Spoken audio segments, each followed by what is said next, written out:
महारानी,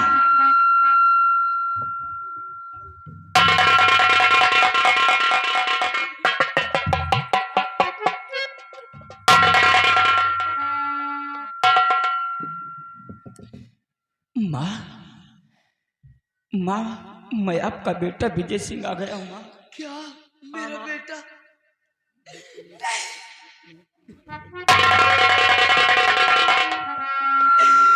नहीं, तुम मेरे बेटे नहीं हो सकते हो। मेरा बेटा अब इस दुनिया में जीवित नहीं होगा। मेरे बेटे तो शेर बाघ चीते नहीं माँ, नोच नोच कर खा डाले होंगे। लेकिन माँ, ये आपकी आंखों से दिखाई नहीं दे रहा। आपकी आंखों में क्या हुआ माँ?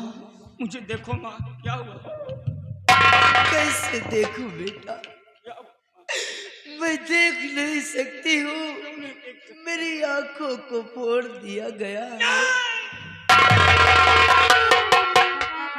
मुसाफिर, अब मैं देख नहीं सकती हूँ। कौन कहता है कि आप देख नहीं सकती हैं माँ? आप देख सकती हैं। लेकिन कैसे देखूंगी बेटा? मैं बताती हूँ। मेरे पास वो जादुई छड़े नहीं तो क्या, लेकिन मेरे पास अभी वो शक्तियाँ हैं जो मैं आपकी आंखें ठीक कर सकती हूँ। चिंता मत कीजिए।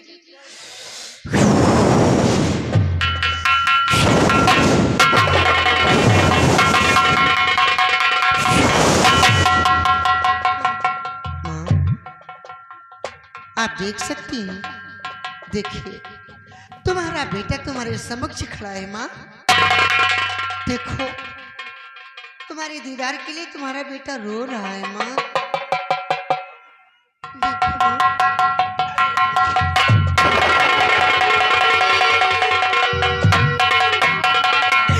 मेरा लाल,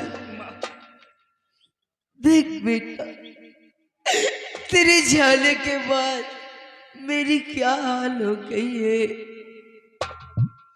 लेकिन सरदार जी, आप कौन है जो एक दिन मेरी जान बचाई थी? आज मेरे बेटे को मुझसे मिला दिया। आपने मेरे साथ बहुत बड़ा एहसान किया है। महारानी जी, आपने पहचाना नहीं? नहीं सरदार जी। पहचानना चाहती हैं कि मैं कौन हूं? पहचानो।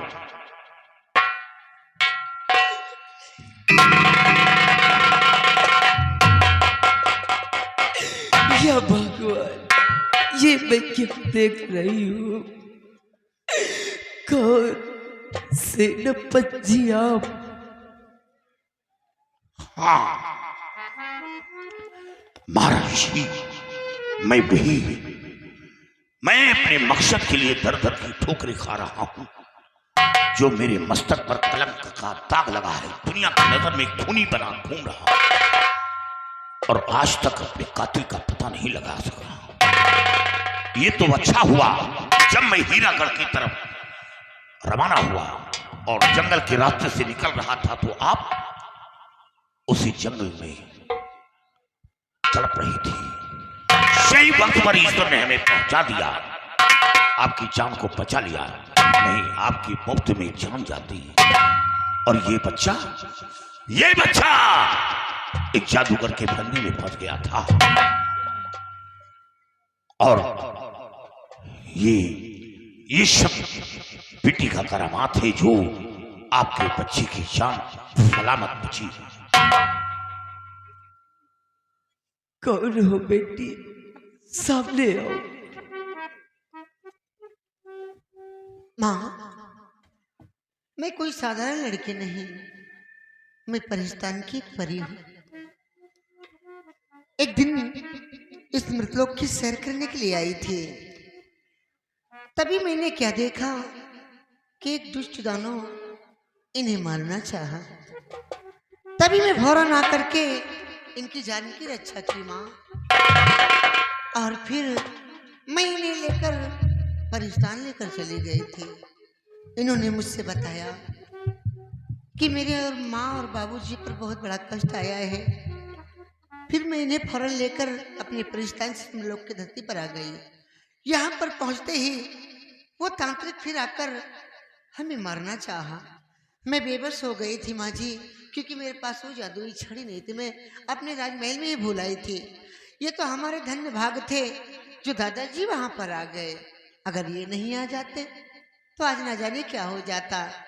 इसमें एहसान की कोई बात नहीं है माँ जी।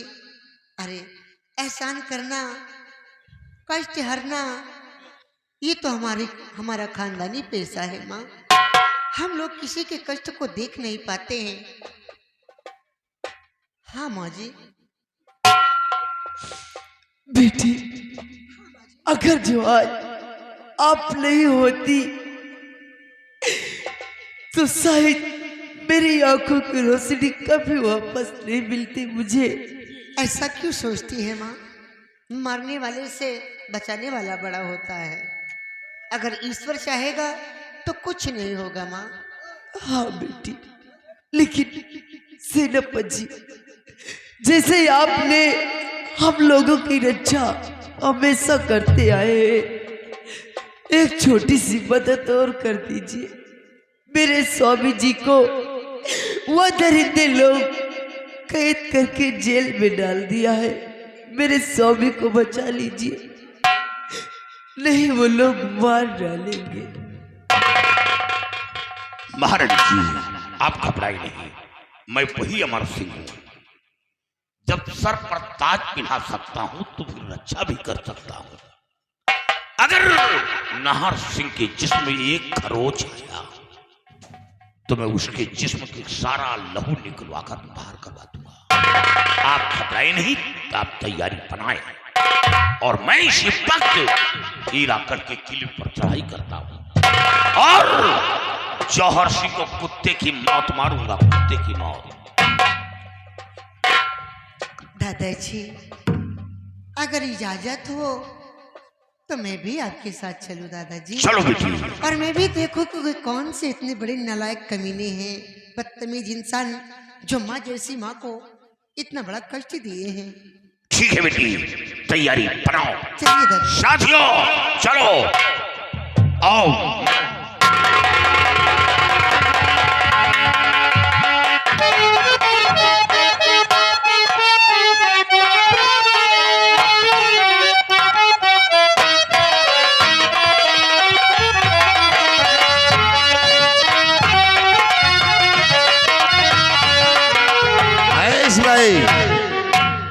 सिपाही, आओ ले आओ नाहर सिंह को, बांध इसी खंबे में से।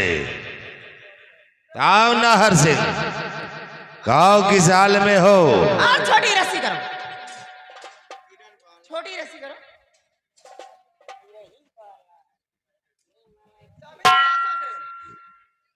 अब आज महारानी बनना है मुझे।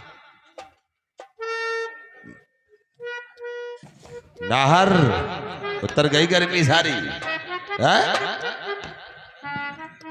बार बार जेल से मुझे बाहर निकालकर क्यों परेशान किया जा रहा है? आप लोगों ने तो हमारा सब कुछ छीन लिया के अरे तड़पा क्यों रहा है? मारना है तो मार दे जान से। तो आज अभी अरमान तुम्हारे हम बोल कर देंगे। ख्वाहिश पूरी कर दी जाएगी। पुरानी कहावत में लोगों ने कहा है कि सुबह हो जाए तो चिराग बुझा देना चाहिए। और स्वामी जी लगाओ निशाना और खत्म करो इसे। नाहर सिंह, तो महारानी बनू जल्दी। बीवी बच्चे तो गए और तुम भी आज यहाँ से जाओगे। इस तनिया से तुम्हारा आबोदाना उड़ गया है। नबारे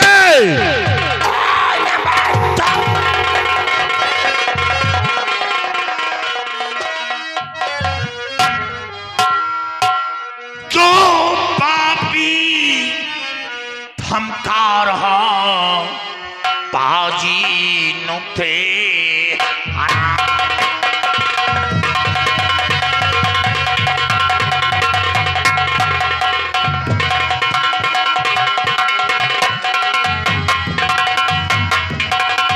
क्यों पापी धमका रहा बाजी नुक्ते हराम, क्यों पापी धमका रहा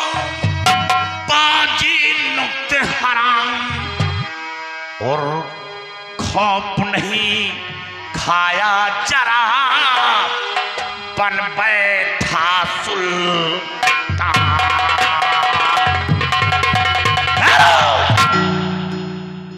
महाराज के हाथ में हथकड़ी, ये हथकड़ी खोल दो।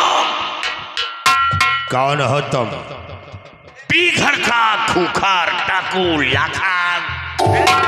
लाखन सिंह। देखिए, हमारी तुम्हारी कोई ज्यादा दुश्मनी नहीं है। आज तुम्हें धन दौलत की जरूरत हो तो बोलिए, जितना चाहो उतना ले जाओ, शाही खजाना खुला हुआ है।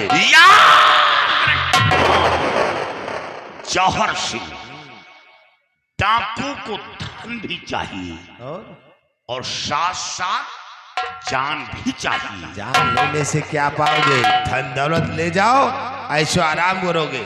ये चमचुन्नी आजाद कर, वरना इतनी गोली मारूंगा गोली नहीं चलाना। कि तेरे खोपड़े का कीमा बन जाएगा। रुक जाओ, गोली नहीं चलाना। अगर इनको ले जाना है तो ले जाओ, लेकिन गोली नहीं चलाना।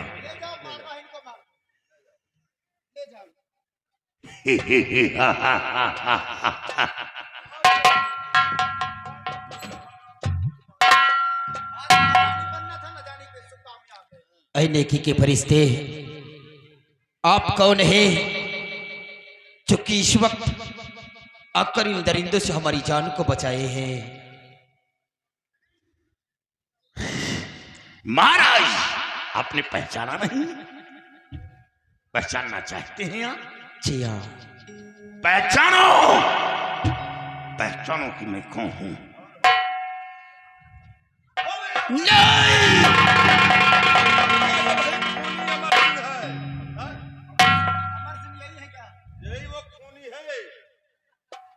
घबराओ नहीं। अमर सिंह आप? हाँ। अब क्या करने के लिए आए हो अमर सिंह? माँ थी मेरे सर का साया, जिसे आपने छीन लिया। मेरा बेटा था, इन लोगों ने उस पे झूठा लांछन लगवा दिया। मेरे ही हाथों से उसे सजा दिलवा दिया का। पत्नी थी मेरी नजरों के समक्ष, इन लोगों ने आंखों को फोड़ दिया। इस हीरा गणराज रियासत से बाहर निकाल दिया। अमर सिंह, एक कत्ल आपने पहले किया था, एक कत्ल आज और कर दीजिए। इन दरिंदों के हाथों से मरना अच्छा। उठा अपने हाथ में खंजर और मेरा भी सर कलम कर दीजिए। महाराज, जिस बगीचे को फूल से सजाया हो उस बगीचे को उजाड़ा रहे, और फिर दुनिया को जिंदगी देने वाला इंसान कभी किसी को मौत नहीं देता। मैं वो इंसान हूं, सर पर कफन बांधकर देश की रक्षा करता था, अपने सीने पर गोली रोककर दूसरे की जान की रक्षा करता। महाराज बार बार चीख चीख कर कह रहा था कि मैं निर्दोष हूं, मैं निर्दोष हूं, राजमाता का खत्म नहीं किया, लेकिन आपने मेरी बात पर तवज्जो नहीं दिया। नहीं, आज ये हालत नहीं होती। 24 घंटे की मोहलत मांग रहा था, लेकिन आपने 1 मिनट की मोहलत नहीं दी। अमर सिंह, तुम्हारे खिलाफ साबूत मिला था। साबूत मिला था, लेकिन वक्त मांग रहा था। महाराज, आपने वक्त नहीं दिया। अगर वक्त मिला होता तो ये कहानी यहां तक नहीं पहुंचती, उसी जगह कहानी। अमर सिंह, आप सच कहते हैं कि मैंने वक्त नहीं दिया, लेकिन अगर आपकी मां के साथ ऐसा हुआ होता और हमारे खिलाफ आपको सबूत मिलता तो आप उस वक्त क्या करते? महाराज, मैं जानता हूं कि अपनी मां की गम में आप बिल्कुल पागल हो गए थे, मैं अच्छी तरह जानता हूं, लेकिन हुजूर रही बात सच्चाई, आज सच्चाई सामने आपके आ जाएगा। और आपकी पत्नी भी सलामत है और आपका बेटा भी सलामत। क्या हमारी पत्नी और हमारा बेटा अभी जिंदा है? हाँ, अमर सिंह, कहाँ है मेरा बेटा और कहाँ है मेरी पत्नी? साथियों, जाओ महारानी जी को और बच्ची को लेकर यहाँ। हेलो, ये 10 रुपया 20 रुपया, ये 10 रुपया एक जने तरफ से, एक जने तरफ से 20 रुपया इनाम। उनका कहना है कि इनका दूसरे कपड़ा उतरवा के नंगा करके मारो। या भगवान, मैं क्या सुन रहा हूँ कि हमारा बेटा हमारी पत्नी आज भी जिंदा है।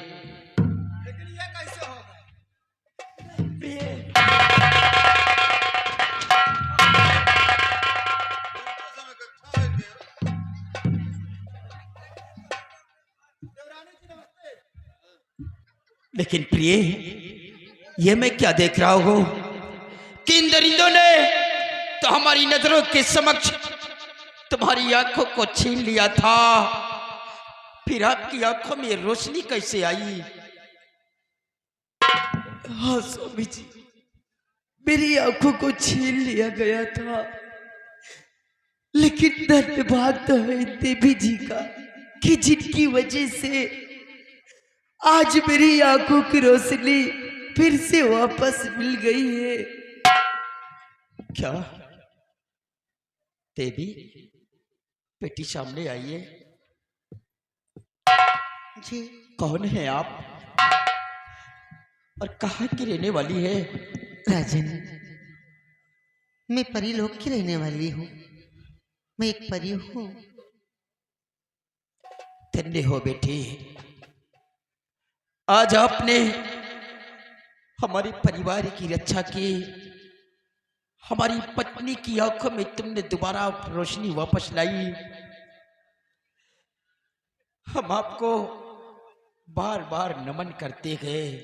राजन, ये तो मेरा कर्तव्य था। हम लोग किसी के कष्ट को नहीं देख पाते हैं राजन। हाँ बेटी, देवी देवताओं का हृदय ही ऐसा होता है कि वो किसी का कष्ट नहीं देख सकते हैं। जी राजन। लेकिन अमर सिंह, और ये 20 रुपया और इनाम आया है। भैया का कहना है कि इनके दूसरे का नंगा करवा के मारो। अमर सिंह, और शिव पूजन की तरफ से भी 20 रुपया का इनाम। उनका कहना है कि रंडू का हुरो सबका हुरो। आप कहते हैं कि मैंने राजमाता का कत्ल नहीं किया है, हाँ, तो फिर कातिल है कौन? महाराज,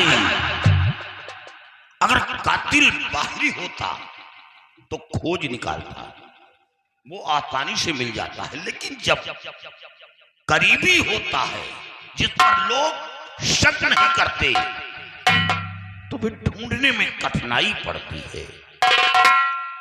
महाराज, सोचिए कि राजमाता के आराम गाह में कोई परिंदा पर नहीं मार सकता, और राजमाता का खून हो गया तो वही इंसान जा सकता है जो हमेशा आता जाता है, और बिल्कुल वो महारानी के करीबी होता है।